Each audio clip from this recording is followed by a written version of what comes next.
कविता स्वाभिमान। ये मोर स्वाभिमान यात्रा पुरुष कैन्द्रिक समाज नार यात्रा एकाकिनी जीवन अपराह्न ठिया होइछि एक त्रिछकी एका एका क्लांत बतीकुंड परी उपरे आकाश तले धरित्री वसुमाता कोଳରେ धरिछि सीतांक परी मु देइछि अग्नि परीक्षा जलिछि डह डह ततला निआरे तथापि सरिनी परीक्षा। ये मोर स्वाभिमान यात्रा नारीटीए एकाकिनी समाजर जलंता आखि चाहि रही केते निरुपायतार वर्षारे भिजी जाइछि जीवन आह पदे कहवाकू साथीटीए नाही निकटरे पथच चरित्र प्रमाण पत्र देवाकू अछंती लक्षे जनता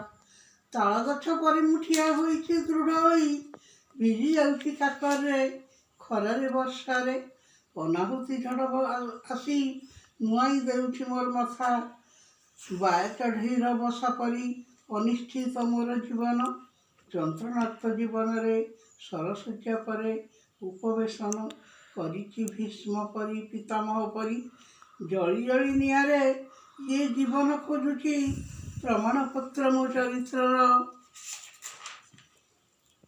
ବ୍ୟକ୍ତିତ୍ୱର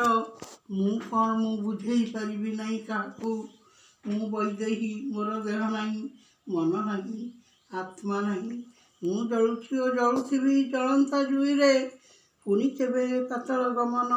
बाकी अच्छी कहीदियो मर्यादा पुरुष केते दिन आउ मो प्रतीक्षा। Please subscribe my channel.